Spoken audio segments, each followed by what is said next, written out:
This is Platemark with me, Ann Schaefer. I'm an independent curator specializing in works on paper, prints, drawings, photographs, and books. But prints are my special love. I admit it. I love this corner of the art world, the print and printmaking corner, and I love it because people are super nice. The equipment required for printmaking means that you have to collaborate and work with other people. It's a communal kind of activity, and it means that people have to be open and share what they know with each other, and it just makes for a really interesting and productive and happy place. Today I'm introducing you to Cole Rogers, who is a master printer who co-founded C&C Editions recently after his long tenure and founding of Highpoint Editions in Minneapolis, Minnesota. Cole talks about his journey into printmaking and his approach to the creative process and the importance of experimental collaboration with artists. We talk about his time at Highpoint, which was founded as a nonprofit printmaking studio because he and Carla McGrath, his partner, felt that there was a real hole in the landscape in Minneapolis, that artists couldn't continue printmaking after they finished with their schooling. The studio aims to support all stages of an artist's career, so they at Highpoint offer kids classes all the way up through a co-op for makers, and also, of course, publishing of editions with Cole as the printer and project manager. Through it all, and at the new studio, C&C Editions, they emphasize the importance of creativity and exploration. And Cole's happy place is working with artists and trying to break free of everyone's knowledge banks and try something new and see what happens. I hope you'll enjoy the conversation. Any images that Cole and I talk about will be over in the show notes at platemarkpodcast.com. You can follow along as we talk, or you can watch the video on YouTube, which will give you the images right in front of you. Let's see, housekeeping. I identify as a cishet white woman, and I use the pronouns she, her. I record Platemark in Baltimore, Maryland, the land of the Piscataway Conoy people. All right, let's get rolling. Cole, great to see you today. Thank you so much for coming on Platemark. Well, thank you, Ann. It's great to see you, even if it's virtual. After all these years of getting to see you at all the fairs and everything, it's a real pleasure to be invited to be on your podcast. Thank you. Of course, you're welcome. Yeah, you've always been on my list, so here we are. First order of business is to introduce yourself. Yeah, Cole Rogers. I'm residing on Dakota land here in Minneapolis, Minnesota. Been here for about 35 years. Yeah, and I make prints. Pretty straightforward. That was very concise. Let's back up. Sure. You now are in a new shop. You just left and retired from, I guess, not really retired, from Highpoint Editions, which is probably how most people know you. Sure. Yeah, but so what's the new venture? C&C Editions. Yeah, we just started with our first artist, Julie Buffalo Head, and are in the midst of working with Julie. We've got a nice little roster of artists that we're looking forward to working with. Well, first of all, where did you grow up? Birmingham, Alabama. Oh, wow. I do always have detected a slight Southern accent out of you, but I wasn't sure from where. Yes, well, it's a fairly unique accent. My mom's from Virginia, my dad's from North Carolina, and growing up in the Deep South, I was teased because I didn't have the exact same twang as everybody else. I had more of a drawl, and so I used to tell people I was from Texas or other places. But yeah, it's only a few people get the accent first off. When I first moved to Minnesota, a lot of people were saying that I sounded like Billy Bob Thornton or Crocodile Dundee. And this little girl that was playing in the neighborhood comes over and says, "Are you from Alabama?" I said, "Whoa, you nailed it. How do you know?" She said, "You sound just like Forrest Gump." Oh, yeah. Well, okay, you got it. But yeah. I've never thought about there being a difference between a drawl and a twang. Oh, there definitely is. I guess so. Can you help me understand it? No, I'm not a linguist. I'm not a linguist. I don't really have a great ear for it. No. funny. So growing up in Alabama, I'm sure you knew you were an artistically focused sort of person from right away, because everybody I ask was like, oh, we always knew. Yeah, I didn't really know. No, my mom was a drafts person, and my dad did advertising art, and they both were very artistically inclined. My dad had done costume design in New York for a while, about 8 years in the 50s. I grew up with a lot of handicrafts in the house, but I was an extremely poor student. Extremely poor. I mean, the only term that people had back in those days was dyslexia. I really hated most of classwork because so much of it was memorization. And it just bored the hell out of me. The idea of sitting down and memorizing states or presidents' names or something that I was supposed to regurgitate just bored me to hell. Yeah, it was terrible. And I did know that rather than English, where you had to learn what a participle or other structure was, I really preferred literature because it was a narrative. And there was more active engagement on the reader's part than actually just learning this thing that you regurgitated. So I liked building things. I liked taking things apart and putting them together. I liked taking materials and making something new from it. So I knew that creativity or exploration was something that I was interested in. So I didn't know that I wanted to be an artist, but I knew that I got bored with things that were redundant, that I really wanted to explore areas that I didn't quite know about, areas that I had a chance to make my own. I could take something and yeah, so it was the creative process rather than an artist. I didn't know what an artist was. We went to a museum. I didn't know any artists. I didn't know anybody that made a living. I knew people that were doctors or veterinarians or the garbage man or electricians, but an artist wasn't even something that I could even fathom. I didn't know any professional artists. So I knew that I enjoyed creating things, but I didn't identify with being an artist because I didn't know that that was a possibility. I agree with you. My father begged me not to do studio art in college, and and it was for the very same reason. Like one could not foresee a possible career path going that direction. But part of the podcast is trying to help people understand that there are so many ways to apply your creativity within the art world / ecosystem. It's kind of endless possibilities, really. I feel like we were done a disservice as children. Yeah. So when did you finally figure it out? In undergrad, I barely made it out of high school, got into undergrad, and I was just really trying to muscle my way through some classes that I hated. I wanted to be either in architecture or engineering, I thought, both of which were influenced by the fact that I took 4 years of drafting in high school, along with art. Those were a couple of things I liked, but drafting was the closest thing that I could come up with to visual art in my mind of a job skill or a career. So I thought that I wanted to go into engineering.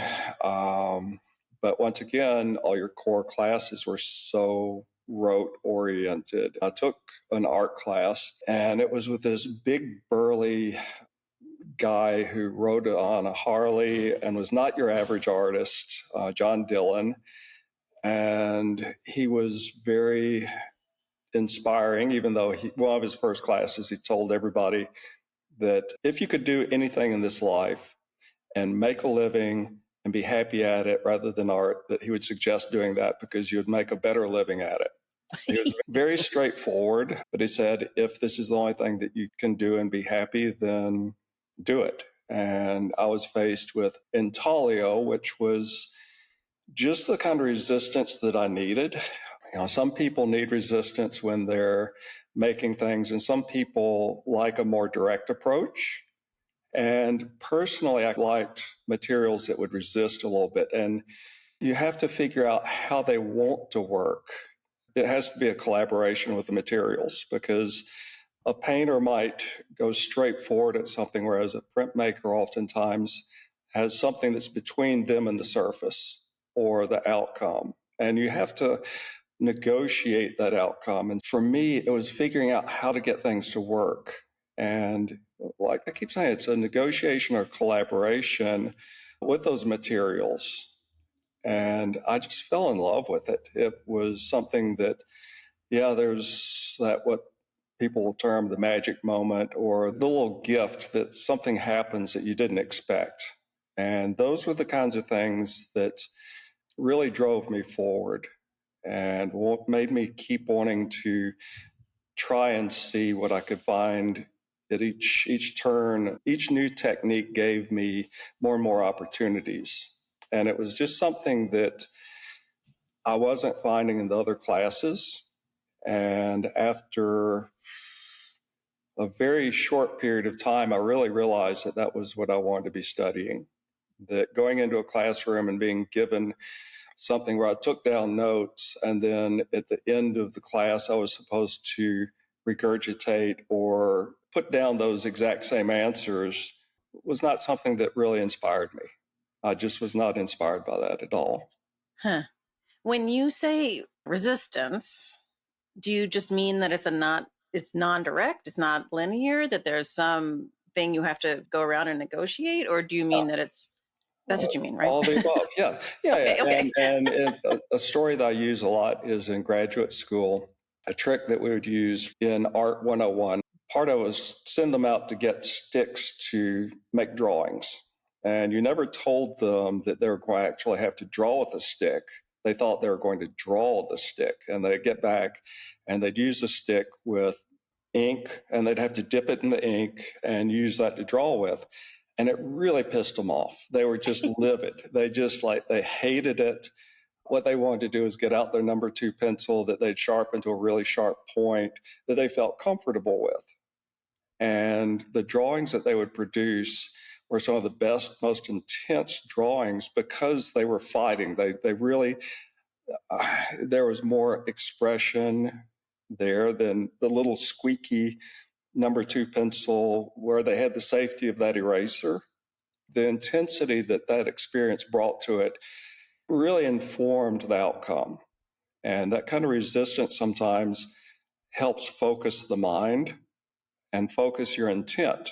And I think that any artist that I've ever met that really wants to create, wants to go in and learn something they didn't know when they went into the studio, if they already knew what they're going to make, if they had full control over the outcome, it would just be going in and doing the same thing every day. And I think everybody likes going in and going through an exploratory process where in the end they learn something they didn't know when they walked in. And that is the creative process, and that's what gets people excited about going into the studio.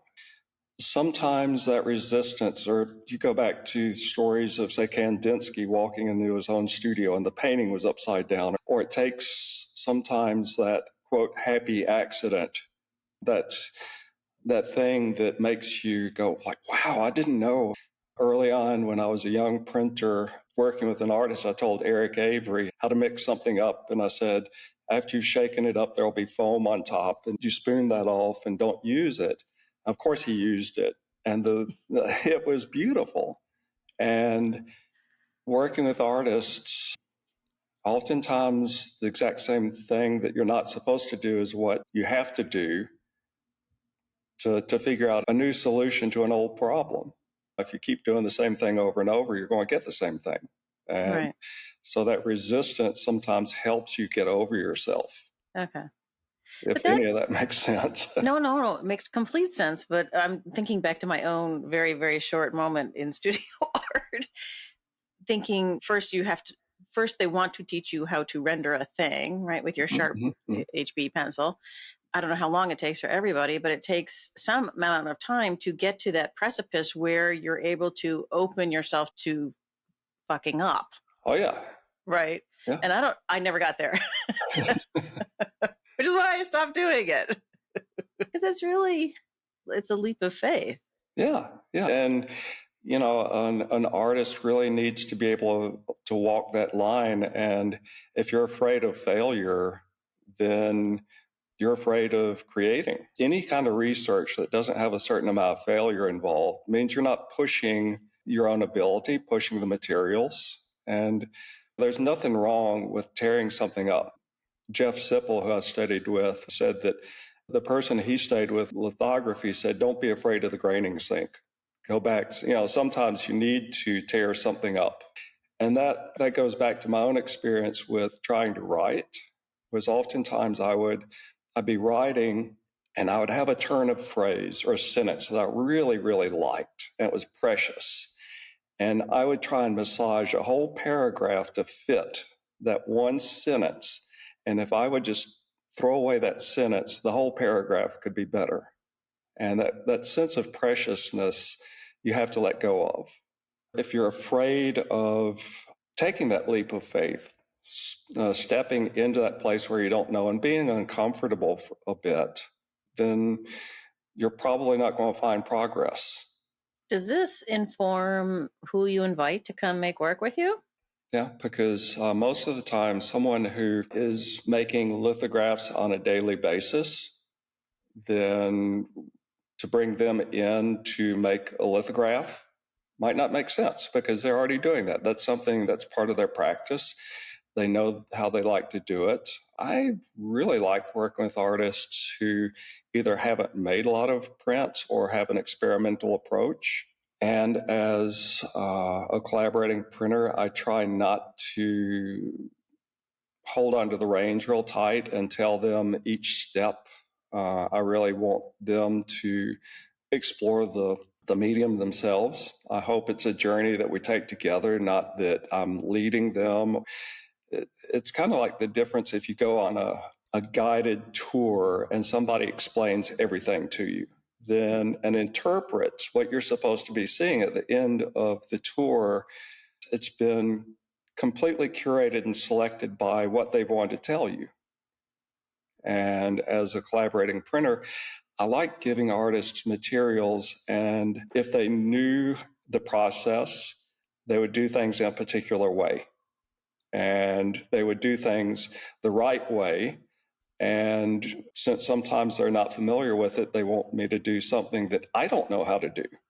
And it's important that we take that journey together because of two things. One is what they're asking might work. I might not think it's going to work, but I've got to give it a try, because if it works, then I and the artist learn something. But then if it doesn't work, then the artist knows that I've got their back, that there's trust. If you're constantly saying, no, we can't do that, no, you can't do that, why did they even come to work in your studio? Sometimes you have to say, well, I don't think it'll work. Or, of course, you have to say no sometimes. But 9 times out of 10, I try and say yes whenever possible. And that's the best way to learn and grow. And I'd like to send you a link to the show at Minneapolis Institute of Art from 2022 of the work that we produced at Highpoint. I think it's got a really wonderful range of work. And I think you'll see that there's lithography, etching, woodcuts, screen prints in all sorts of different sizes, all sorts of different styles. And I think it really represents the range of artists that we had in over that time. And I think each artist was given an opportunity to really explore according to what interested them rather than having a format. There are a certain number of studios, I think you can see their style because they only do one particular process, and the size is usually about the same, and they have a quote look. And I really like getting away from that and having each project take on its own path. Yeah, I mean, one could see benefits to both directions, right? Like, it's nice to be able to identify a beautiful color etching from Crown Point, but you're right, there is a look for sure. It's pristine and bright white paper and whatever else. Yeah. Well, so let's talk about Highpoint, because you were there. In my brain, you founded Highpoint. Did I dream that? Yep. You did, okay. My exploration of printmaking coincided with an interest in ceramics.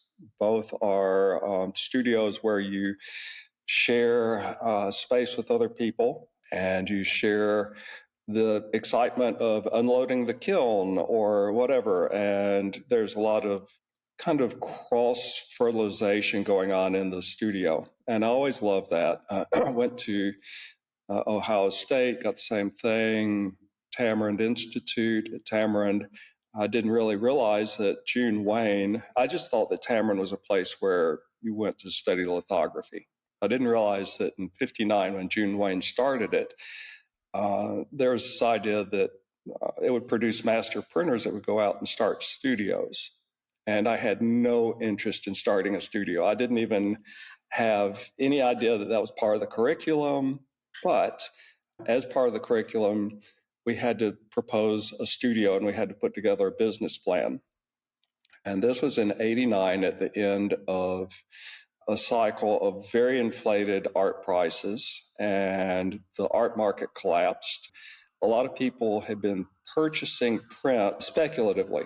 The idea being that prints in editions are fairly stable price-wise, and they're inexpensive. So rather than buying one Helen Frankenthaler for $100,000, an investor could get 10 different prints by 10 different artists, diversify their portfolio.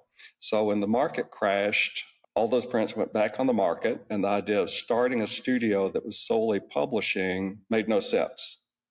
So part of my plan was to start a studio that would share publishing and public access. And that way you would defer some of your expenses, or shall I say, bring in different revenue streams. So I kind of parked that, and I moved to Minneapolis and was working in a professional studio. And at night, I continued making my artwork, but it was very lonely. There were not other people around. And I looked for a studio in Minneapolis, and there was not one. After 3 years of working professionally in that studio, I went to Minneapolis College of Art and Design, where I ran their printmaking program. And it was great. I loved the job. I loved teaching. It was fantastic. But there's no place for my students to go when they graduated. And it felt problematic. It felt like I was at the top end of a Ponzi scheme where all these kids are taking out student loans on their future. They're coming out at that time, and this was 20 years ago, they're coming out with $60,000 in student loan debt on something they couldn't continue practicing.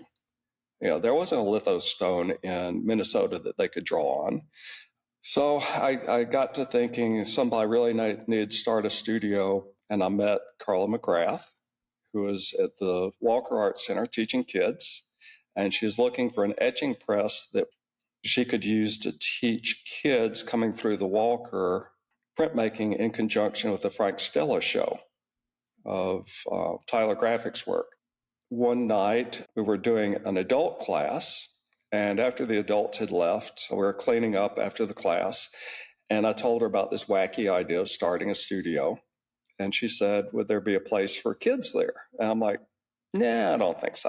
You know, that wasn't in my conception. And I went home and I was thinking, well, my idea was this studio where adults would be. Like, where are the adults going to come from? I'm thinking about students now. I'm not thinking about the future. I'm not thinking about how do we keep this whole cycle going. It just made more and more sense. And so Carla and I got to talking, and that was in 1997. And so we started putting together a business plan, and it took essentially 4 years before we opened. We went and visited other studios, looked at how other studios ran, and opened Highpoint January 1 of 2001. And Were you married to Carla by then? Nope. We married the following year. Yeah, we packed a lot in, really. And the idea of, if you don't know an artist in your life, how do you make that next step? How do you envision becoming a printmaker? And so Highpoint was really designed as something that would take people all the way through the first time that they ever saw printmaking up to professional artists that were coming in and making prints. There's the pre-COVID, I'm not sure what the numbers are now, but pre-COVID, we had over 5,000 kids a year that came through taking Wow. classes. We would do something called Free Ink Day on Saturdays, where anyone could come in and make a print, no reservation, no cost. We had a gallery that had 6 to 8 shows a year. The Artist Cooperative grew from just a few people. I think there's about 80 artists now that are co-op members. Those facilities are shared with the professional artists. And the professional studio, we would invite 3 to 4 artists a year. There were residencies for the Jerome emerging artists, residencies for the McKnight fellows who were established artists. So we really had a program that covered just about all stages of somebody's career. If you had never seen a print, you could come in and visit the gallery. If you had never made one, you could come in and do Free Ink Day. You could sign up for an adult class. We really felt it was important that it was a printmaking center rather than just a shop. We actually formed it as a nonprofit. The idea was that Carla and I knew that this was something that the community needed. Both of us loved our jobs. I loved teaching. I loved being at MCAD. She loved teaching kids at the Walker. But the community really needed something, and it needed to be able to live past our own interest. If it was started as a private shop, there are shops that go out of business all the time. Or should I say, I shouldn't say going out of business. There are so many shops that are started by a founder that what happens when that founder leaves? So you spend your life building this thing that then is dependent on your own lifetime. And so we really wanted it to be something that you set up a mission and get a board of directors who follow that mission statement so that hopefully when you leave that mission carries forward. If it were a private individual purchasing the studio, they could say, oh, those kids are a mess. We'll get rid of them. The artist cooperative isn't paying enough, so we're going to get rid of that. Well, that may happen, but that means that the mission needs to be rewritten and the board has to oversee it. It's a process that has to be thought through. So we started as a nonprofit, and that was opened January 1st, 2001. Carla retired at the end of 2022, and then I resigned just last year, 2023. I admire you. Thank you. Deeply. Because, I mean, the whole nonprofit, I have a nonprofit brain for sure. And this idea of creating a shop in your own name as a glory project is wonderful. But as you say, like, then what happens? Because I don't know how all of these shops are going to, I don't think they have succession plans. I'm worried about all Yeah. like then what happens when so-and-so has to, whatever. Well, that is the life cycle of a lot of these things. That the next person that comes in will take ownership, and there will be things that change. If you build a house and paint it a particular color and decorate it a certain way, and somebody else moves in, they're going to move around the furniture. You might not like it. You might not like the color they paint the walls. They might decide that they're going to take out the kitchen and do something. And yeah, it might hurt. And that's one of the reasons why I resigned. It's part of the life cycle. And at some point, you've created this thing that has to go on its own. I'm super proud of where we got Highpoint. We created something that didn't exist. There are jobs that have been created. There have been people who have come through, they've learned about printmaking. There are people that have been able to continue their printmaking. There are hundreds or thousands of prints being made that wouldn't have been made otherwise. When we left, the building was paid off. There was no debt. We had a cash reserve that was greater than the yearly budget. We had just had a 8-gallery show at the Minneapolis Institute of Art with prints, and we've got a great reputation nationally, if not internationally. So I feel really great where Highpoint was positioned. And at some point, the child grows up, and you just feel like you put it in the position that needs to be, and where it goes, it's going to be where it goes. And there will be changes that. Hard to watch. Yeah. Highpoint is a player on the international print stage. We had you to Baltimore within 10 years of your founding. You guys just had ceaseless energy for it, and it was remarkable to watch. Well, thank you. You're welcome. That's why I wanted to start another studio. I really felt that as much as I wanted to stay at Highpoint and continue to work, and you build something, and Highpoint's facilities are just incredible. And it would have been really nice to stay. But at the same time, it was time for me to move out. And I wasn't finished working with artists, but it's part of my own evolution. Well, so that brings up a great point, which is as you and Carla both left Highpoint and you've reorganized or rethought about what it is you want to do, you've gone for the collaborative printing publishing thing, and you've dropped off the classes. And right, that's being done.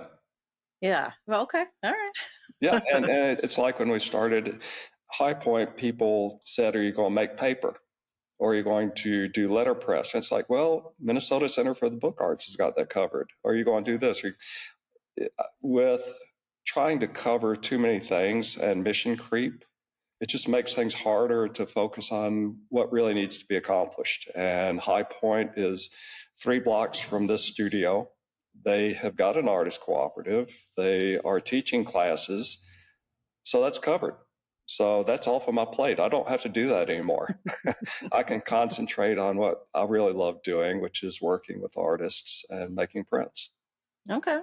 Can you tell us about your most challenging edition that you made when you were at Highpoint? Not because of the artist, but be technical. Yeah. Let's not call anybody out. Oh boy, it's hard to say anyone because they're like your children. They each have their own quirks and warts.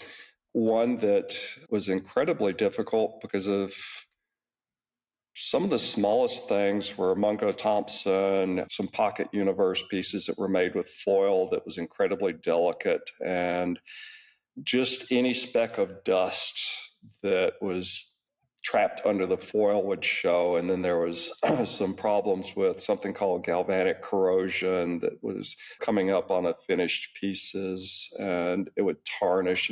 A lot of tiny things. And I should have known, because when we first started talking, Mungo was talking about another project they did where they were printing on mirrors. And the people that were doing the printing were just going crazy because, once again, dust was getting on the mirrors, and they were having to do this printing in kind of these isolation rooms in suits that would trap the air. But that was one that just took forever. I guess those are just the ones that you fight through. I think for me, the most memorable or more fun, because I think just defining something by the difficulty is a little bit less interesting to me. But say with Willie Cole, when he came in and we started playing with the ironing boards that we later flattened out, that was a really great process. We had some different ideas defined early on, and it kept changing throughout the process. A Julie Meritou project that was pretty early, where we're doing sheen collé that was 4 different layers of Gampi on top of each other at like 30 by 40 inch scale, that really wasn't sure if it was going to work, but it did. The ones that I really remember the most were the ones where we weren't really sure if it was going to work, and we broke through into a new area, and it was distinctly about the artist's exploration of the media or the materials. Yeah, and sometimes it's difficulty just getting all the colors right. Sometimes it's difficulty getting things lined up in a particular way, or the way that light needs to shift. Some of the most difficult ones are like Mungo's, where there's a minimal amount of information and the little bit that's there has to be absolutely perfect, whereas other prints that might have a bajillion colors and a bajillion runs where tiny mistakes are hidden. But in those, sometimes it's pulling it all together so that the big picture, when you step away, things come into focus. Yeah, I think people probably, well, I don't know if they'd be surprised or not, but that the simplest ones are the most persnickety because everything shows, Yeah. Yeah. I've never met Mungo. I would like to meet Mungo. He must be really fun to work with. Oh, he was. He's a great guy. He's out of Los Angeles. His art is very much so about allowing the individual to discover something, because initially when you see it, you usually think you know what it is. And only with some investigation is it revealed that it's not. One of my favorite pieces I saw early on looked like pencils that were stuck in the ceiling. Back in grade school, we would take pencils and flip them up in the air and stick them in the ceiling. And so there are about 8 pencils sticking in the ceiling at a museum. You go through, and if you noticed it, first you had to notice it. And then if you noticed it, you thought maybe this bored guard standing in the corner had flipped these pencils into the ceiling, when in fact they were all handmade. Mungo carved them, painted them, stuck them in there. Another piece was some bird songs that had been slowed down that were installed in the underground garage at the Walker. And then some whale noises that were sped up to sound like birds that were installed in the sculpture garden. So in both instances, you thought you were hearing these whales in one instance that were birds, and birds that were actually whales. It's interesting. His art's a little tricky at first, but really interesting artist. Yeah. Very No, interesting. I have to get in touch. Are you open to people sending you things and saying, "Hey, I'd love to work with you"? Or how do you, Sure. are you open? Okay, Yeah. some people aren't. Yeah. The difficulty is that there are so many artists and so many projects and so little time. Early on at Highpoint, we had 3 curators that were helping me choose artists. One was at the Walker, one was Minneapolis Institute of Art, and another one was a gallery director. And it was very easy for us to go to studios and select artists. Well, before long, we had a list of 20 names, within the first 6 months. Well, you can't work with 20 artists in 6 months. And then the next 6 months, we had 20 more and then more. And so it ends up that, like right now, I've got at least 5 different artists that I've talked to about projects. When I left Highpoint, I had all these artists I've been talking about. I identified some artists that I thought that would be good starters for Highpoint in the transition when I left, and I gave them some names. And then I brought over some names, and that list is already so long that I'm open to looking at others, but it's hard to think that I'll ever get through all the artists that I'd like to work with. Was there some sort of line in your brain over which you wouldn't cross, of taking an artist that had worked at Highpoint and bringing them to the new shop? No. Okay. People print around. Yeah. Well, and those relationships carry from shop to shop. There are plenty of artists to go around. It's not like you need to say you can't work with this person because, there's no ownership there. That's good. In the new shop, you're doing all of the processes? Yes, definitely. Yeah. Are you making paper? No. Sorry. Sorry. I couldn't resist. No, relief, etching, screen printing, lithography.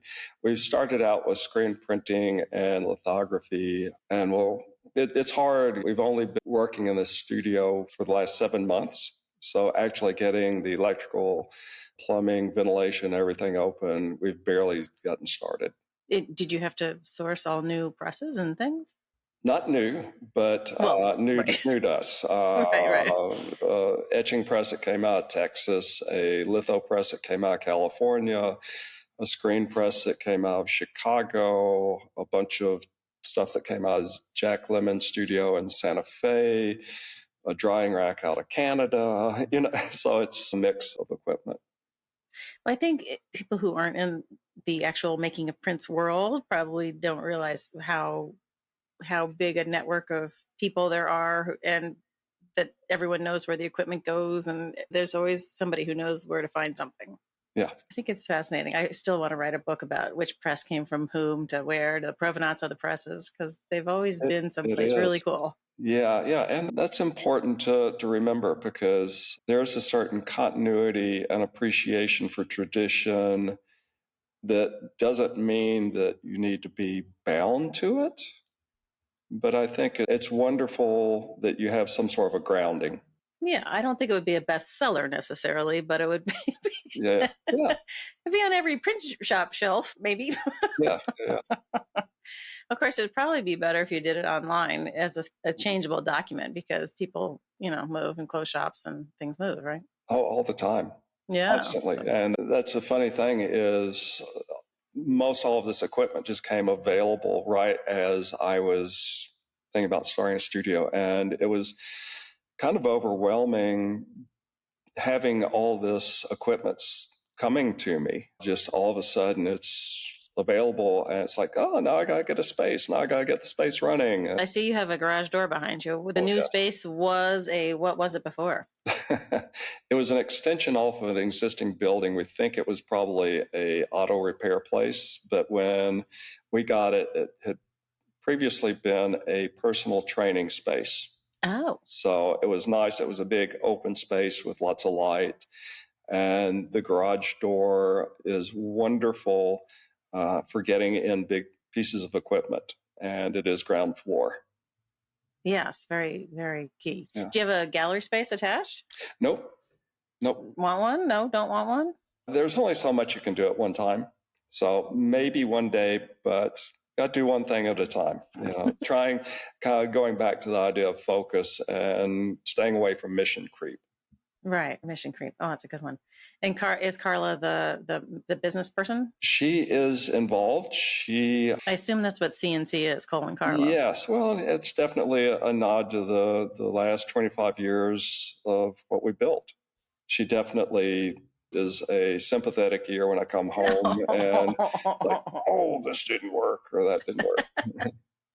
Are you the only person there sort of full time? Yeah. No, I've got this really wonderful person who is working with me, May Lam So. May got her undergrad printmaking degree from Madison, Wisconsin, then went to Iowa and was an intern at Highpoint for a year and is currently a Jerome artist in residency at Highpoint and has been just a huge part of getting this new studio off the ground.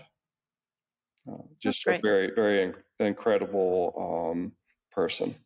Yeah, everybody needs that second pair of hands. Yeah. Yes. Well, and going from a studio where I had, a minimum of 10 people around, if not as many as 30 or 40 at any one time, I knew that I didn't want to be a solo venture. And like with High Point, well, what will happen with this studio? Is there some way of handing it off?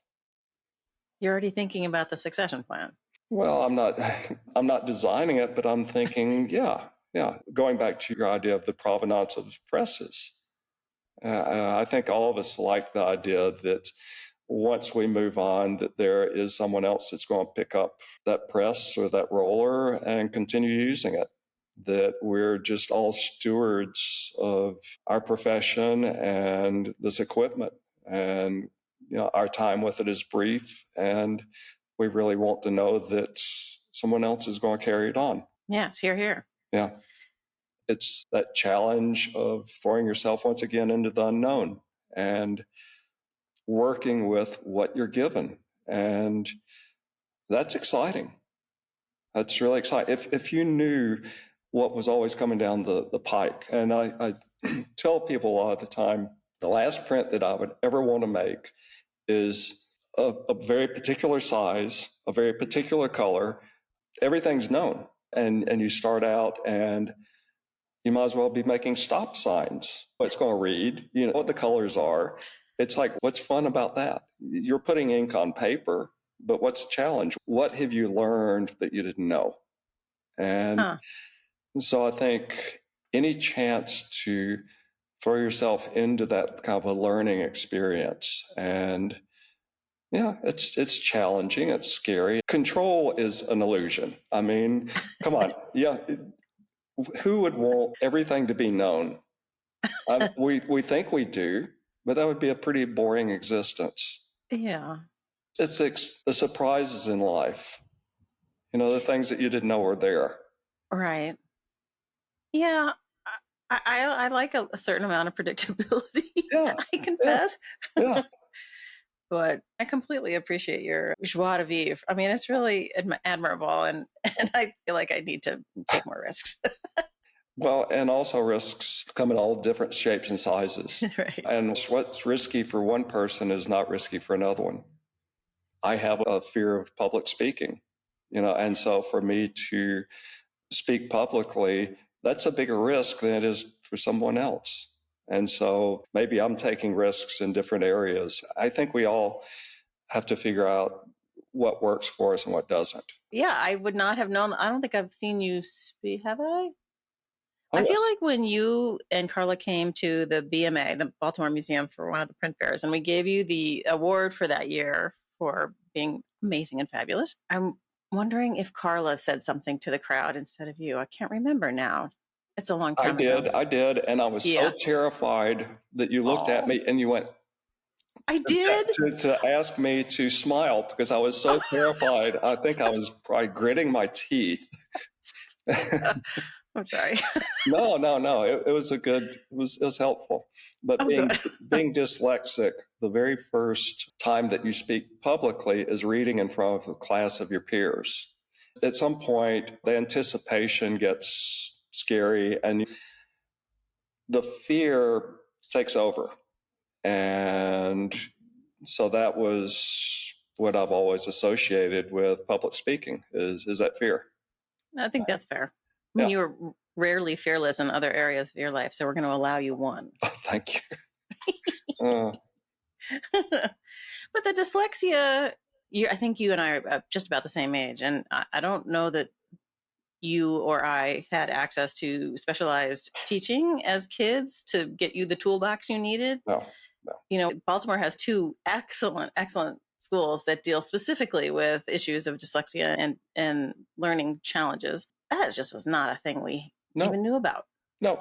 And my poor parents went through hell because the teachers kept saying Cole's incredibly smart and gifted, but he won't, quote, apply himself.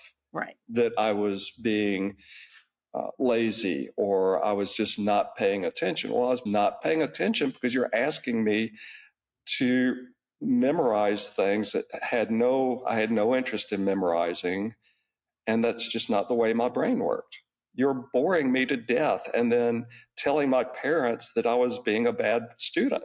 But at that time, that's what they knew. Right. Did they label you as hyperactive or something? Oh, yeah. Yeah. The teachers liked me. I was respectful and I was funny and stuff, but I was always doing something other than sitting in my desk learning 1 + 1 = 2 or gerunds and participles. Gerunds and participles. I still don't know what the gerunds are. Yeah, I wanted to be playing with something. I wanted something that was stimulating. Memorization was not stimulating. Yeah. I'm trying to think if I get some sort of satisfaction out of memorization. I don't think so. And at this point, people always say to me, how do you remember all of that stuff about art history or whatever? And the truth is, it's just accumulated knowledge. Like it's in there and I don't have to memorize it because it's been 40 years.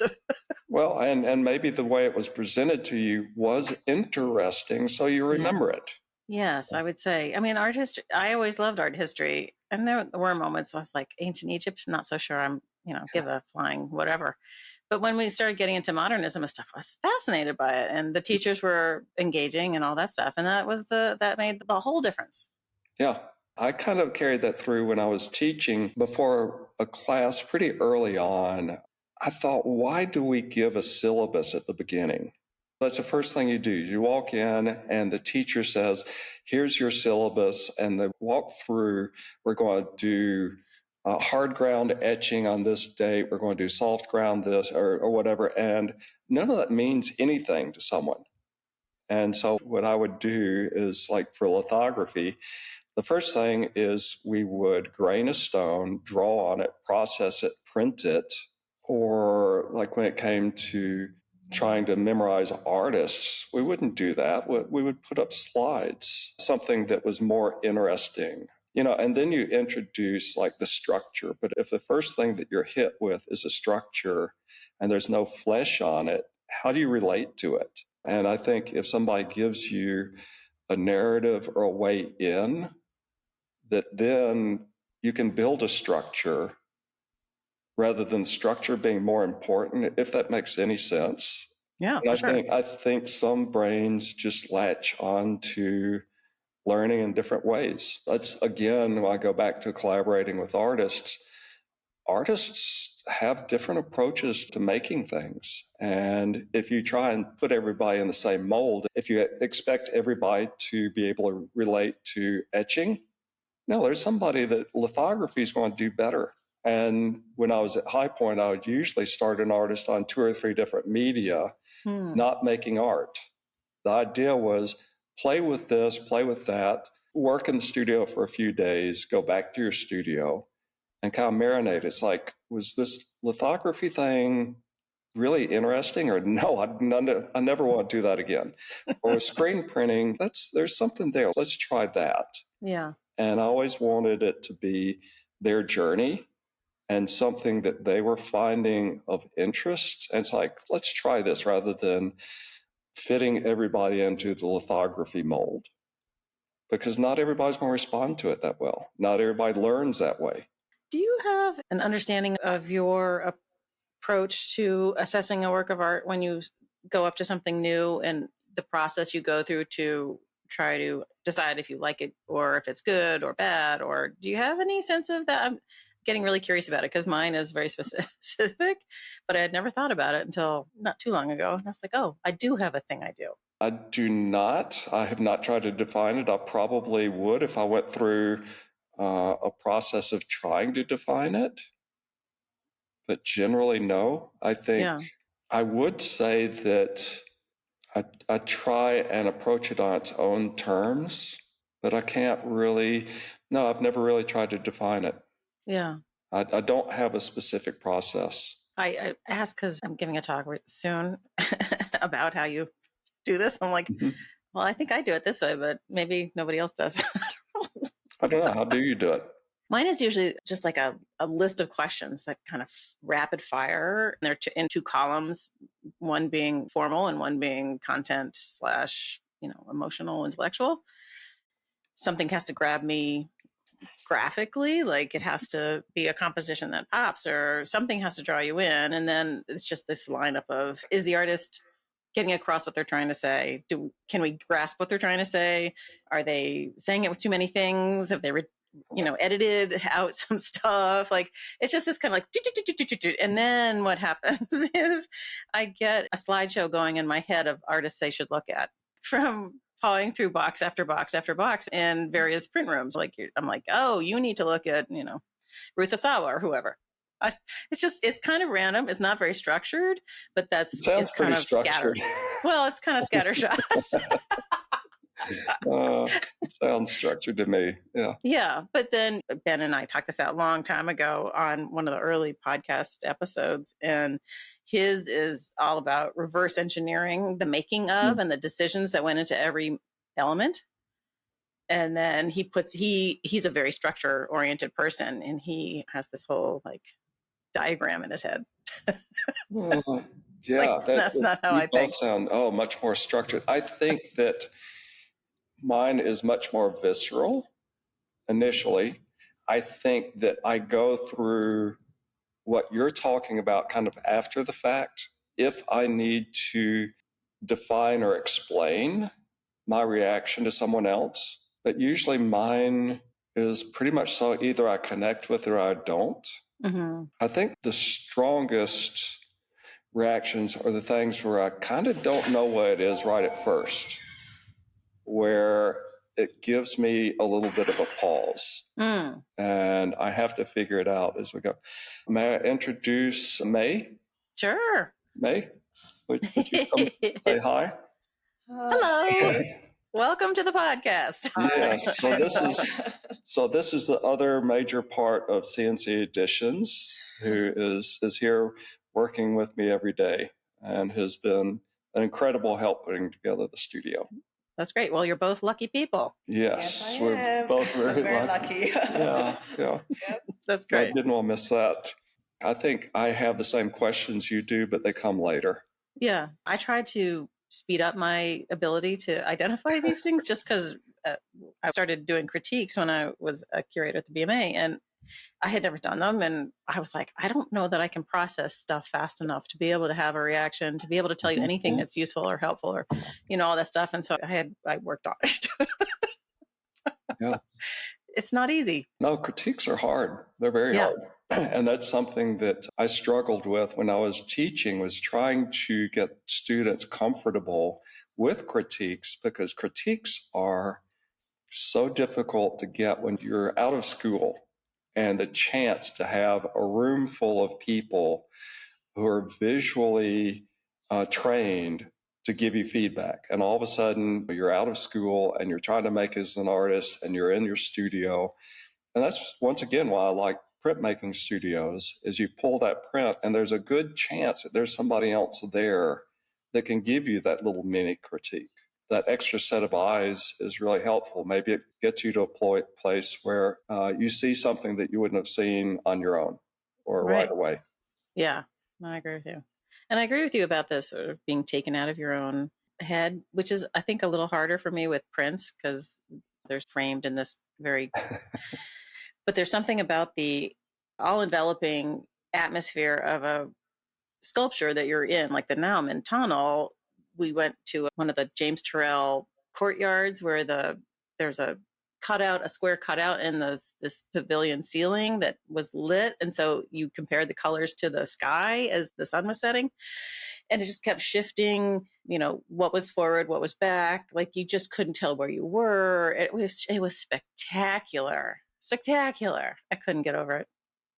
Yeah. And that's the same kind of thing that I like in art, is when there are multiple readings, where you're not really sure where you're standing, where you can move in and you can find something small and you can move back and the picture changes. I think that art that's not so didactic, that there's a single reading, that there is openness for the individual, for the viewer to explore, is very exciting for me.